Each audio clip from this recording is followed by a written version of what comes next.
Dios le bendiga de manera especial. Le habla a su amigo y hermano Julián Misael, evangelista del Señor, para la gloria de su nombre. Bienvenido a tu canal Paso a Paso por la Biblia. En esta ocasión queremos decirte que Dios te bendiga y agradecerte por darle clic a este video para ver nuestro contenido. Antes de seguir viendo este contenido o este tema del cual vamos a hablar, que es acerca de si Jesús fue tentado, quiero que primero vayas a donde dice suscribirse, te suscribas a este canal, active la campanita de notificaciones, comente, comparta este video para que muchas personas puedan ser edificadas. A través de tus comentarios, YouTube notifica, o el algoritmo de YouTube empieza entonces a saber que este contenido está edificando personas, que es para el fin que hacemos esta obra. De manera que por favor pedimos tu colaboración en comentar y darle like a este video. De manera que vamos a empezar hablando con el tema. Dios te bendiga.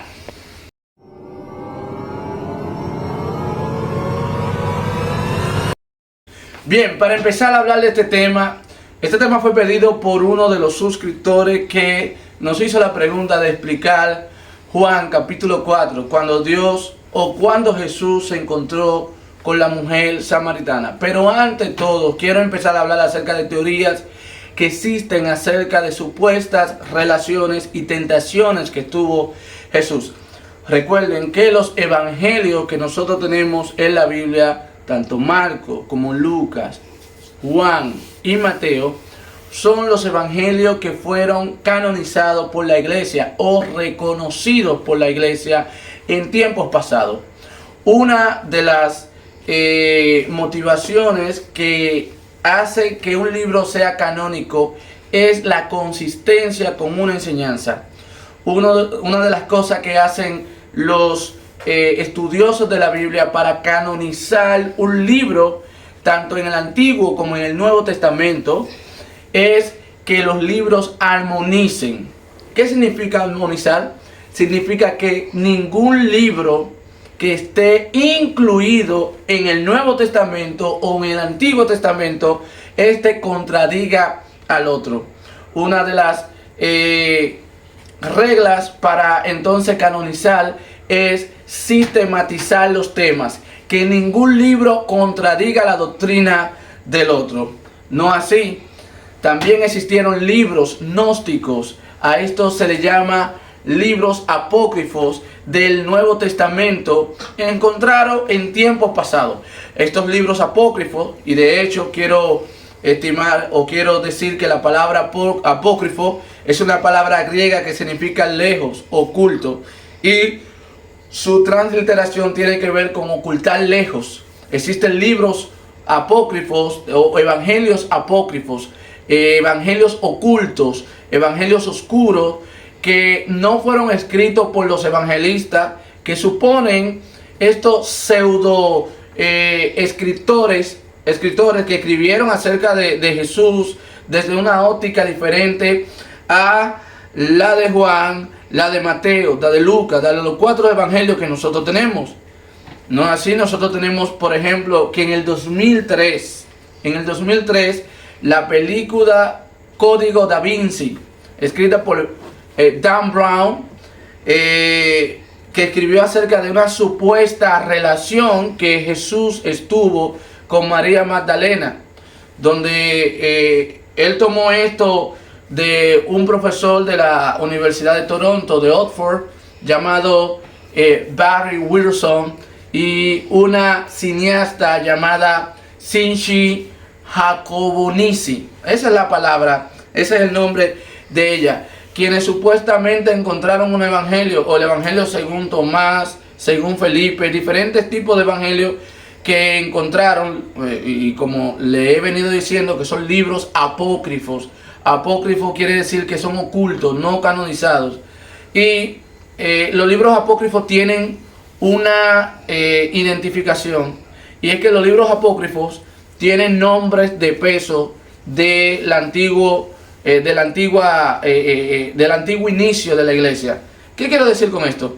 Lo que quiero decir con esto es que cuando se habla de un libro apócrifo, por ejemplo, el Evangelio según San Felipe, le ponen el nombre de Felipe, uno de los discípulos apóstoles del Señor, para que estos escritos tomen fuerza en la antigüedad. Pero no así, esos libros no fueron escritos por ninguno de esos apóstoles. No sé si me expliqué. No fueron escritos por ninguno de esos apóstoles. Se le ponen los nombres de esos apóstoles para que esos libros tomen fuerza. Porque estos libros no están en el canon bíblico de los 27 libros del Nuevo Testamento, porque estos libros contradicen las enseñanzas de los libros que están canonizados en el Nuevo Testamento. Y no solamente la contradicen, sino que la distorsionan hasta un punto que hay uno de esos evangelios que no habla de María, la madre de Jesús, sino de María Magdalena y de Jesucristo teniendo una relación sentimental y teniendo dos hijos, uno llamado Efraín y otro llamado Manasés. Esta obra, que fue encontrada en tiempos antiguos, hace 2 décadas, en la Universidad Británica, en el Museo Británico, que supuestamente fue un evangelio que fue encontrado en un lenguaje siriaco, en un lenguaje copto, en una de las bibliotecas de Egipto. Sin embargo, todos sabemos que eso fue un engaño, un error, una distorsión, una mentira que Satanás arrojó al mundo. Recuerden, estos evangelios gnósticos o estos evangelios apócrifos mayormente fueron escritos por cristianos gnósticos de la antigüedad, que tenían una cosmovisión cristiana distinta a la cosmovisión que los apóstoles habían enseñado del evangelio. Dicho esto, quiero responder la pregunta de si Jesús fue tentado por María o por alguna mujer. Bueno, de las tentaciones de Jesús conocemos la tentación que nos habla Mateo capítulo 4. Allí se nos habla de que Jesús fue tentado de 3 maneras distintas. Una de las formas en la que fue tentado fue para que convirtiese una piedra en pan. Satanás lo estaba provocando para que él mostrase su poder. Sin embargo, Jesús no decidió obedecer el mandato de Satanás, sino que resistió a Satanás a través de la palabra de Dios. En ese mismo pasaje, la palabra del Señor nos dice que él fue llevado a un pináculo y Satanás le dijo que se tirase y que el Señor iba a mandar a sus ángeles para que los pies de Cristo no tocaran piedra, no tocaran el despeñadero. La palabra del Señor nos dice que Jesús recitó nuevamente la palabra del Señor y refutó a Satanás, y así resistió la tentación.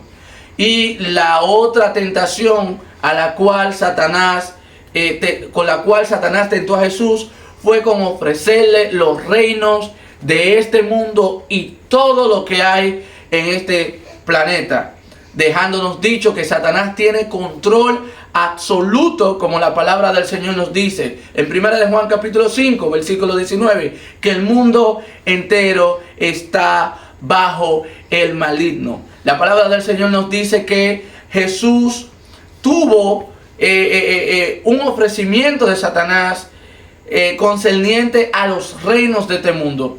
Y bueno, uno parafraseando pudiera decir que los 3 poderes a los que el hombre aspira son los mismos que el hombre ha aspirado en toda su existencia. Número 1, la fama. Número 2, las mujeres. Y número 3, el dinero. O pudiera ser viceversa: dinero, fama y mujeres. Posiblemente entre esas 3 tentaciones que Satanás lanzó a Jesús, dentro de la posibilidad pudo haber mujeres. Dicho esto, pudiéramos hablar entonces de que la Biblia dice en el libro de Hebreos capítulo 4 versículo 14 de que nosotros tenemos un sumo sacerdote que se va a compadecer de nuestras debilidades, dice la Biblia. Un sumo sacerdote que fue tentado en todo a semejanza de nosotros los hombres. Y dicho así, podemos ver que en el capítulo 4 hay muchos evangelistas del libro de Juan, el Evangelio según San Juan, cuando relata que Jesús fue a Samaria y que le fue necesario ir a Samaria. Muchos estipulan que esta mujer, al haber tenido 5 maridos, posiblemente quiso seducir a Cristo. Bueno, en vista de que muchos piensan de que esta mujer, al tener una vida inmoral, posiblemente quiso seducir a Cristo, la Biblia no lo revela. De hecho, la Biblia lo que sí habla es que el hecho de Cristo pasar por Samaria fue un propósito divino. ¿Y por qué digo esto? En primer lugar, cuando hablamos de los samaritanos y de los judíos, los samaritanos y los judíos no se llevaban. Y una de las características contextuales que quisiera dar es que en tiempo de Cristo el pueblo de Israel estaba dividido en 3 fracciones. Número 1, Galilea, que estaba al norte, Judea, que estaba al sur, y Samaria, que estaba entre el medio de ellos dos. Para los judíos, pasar de Judea a Galilea, la costumbre judía decían que ellos, al tener conflictos con los samaritanos, cruzaban el río Jordán de un lado a otro para no pasar por la ciudad de Samaria. Número 2, los samaritanos y los judíos no se llevaban porque en tiempos de Roboam y de Jeroboam, estos dos pueblos fueron divididos. ¿Cómo así? Fueron divididos porque Jeroboam, cuando vio que el pueblo de Israel iba a subir a Jerusalén a adorar, como decía la Torá, él se inventó diciendo que los dioses de sus padres se habían manifestado donde él estaba y desvió la adoración a Dios.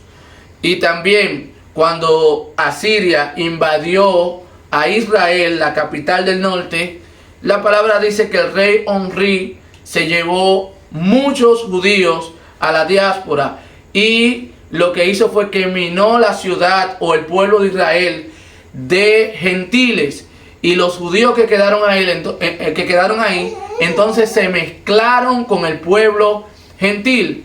De ahí es que los samaritanos tenían una mezcla de judíos con gentiles.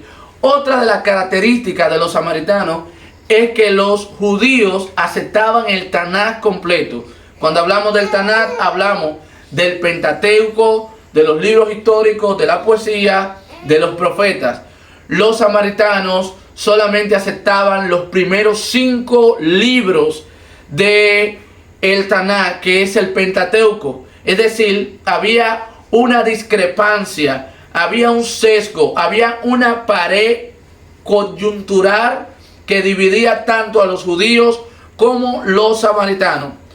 Y si ustedes quieren seguir investigando, en Lucas capítulo 9, versículo 51 hasta el 56, ahí hay un relato donde los judíos fueron, o donde los discípulos de Jesús fueron a hacer un preparativo para el maestro que ya estaba a punto de partir, y fueron a una aldea de Samaria. Y los samaritanos, cuando vieron que lo que ellos iban a hacer, que tenía olor a Jerusalén, dijeron que no. Y por eso Juan y Jacobo quisieron hacer descender fuego sobre los samaritanos. Y los judíos, en una ocasión, para ofender a Cristo, en Juan 8:48 le dijeron de la siguiente manera: tú tienes demonios, tú eres samaritano. De manera que este encuentro aquí entre Jesús y la samaritana no tiene un propósito sexual, como algunos han querido postular. El propósito aquí es que Cristo no hace lo acostumbrado de pasar de Judea a Galilea por el río Jordán, sino que él decide caminar por Samaria, cosa que los judíos no acostumbraban a hacer. El segundo motivo es que los rabinos o los maestros judíos no acostumbraban a hablar con mujeres. Había un paradigma, una ética rabínica que prohibía a los rabinos hablar con mujeres, aún judías, y continuar con mujeres samaritanas que eran tomadas poco en cuenta. De manera que Jesús acercarse a ella es un símbolo de que el primer defensor de la mujer fue Jesucristo. El primero en valorizar, en poner en alto a la mujer fue Jesucristo. Y quisiera decirle esto: a la primera persona a quien Cristo le dice, según el capítulo 4, versículo 26 de Juan, que Él es el Mesías, es a esa mujer. Usted me pudiera mencionar en Mateo 16, cuando Pedro, Dios le revela de que Jesús es el Cristo. Él lo que hace es que confirma esa revelación. Pero cuando Él está hablando con esta mujer, Él le dice: yo soy el Mesías. A esa mujer. No empieza por los maestros, por los rabinos, ni aún a los discípulos. Cristo le reveló su identidad por primera vez a una mujer. Él rompió esquema. El propósito de Cristo al encontrar a esa mujer fue salvarla, fue evangelizarla, fue darnos a entender a nosotros que tanto mujeres como hombres tienen el mismo valor delante de Dios. Así que si eres mujer, en primer lugar quiero decirte que hay una alta estima de Cristo hacia tu vida. No te sientas deprimida, no te sientas sola, no te sientas desamparada. El Cristo que gobierna en los cielos también es el Cristo que gobierna en la tierra, y es el Cristo que ha puesto a la mujer por lo alto. Así que Dios te bendiga y Dios te guarde. Quisiera decirle a la persona que preguntó si esta mujer tentó a Jesús. La respuesta es que no. Ahora, ¿fue Jesús tentado por mujeres? La Biblia no lo relata, pero sí dice que Jesús fue tentado en todo a semejanza de nosotros. Dios le bendiga. Espero que este video te haya servido de edificación. Comparte, dale like, dale me gusta y pon debajo en los comentarios si usted quisiera que hablemos otro tema. Dios te bendiga. Maranata, Cristo viene.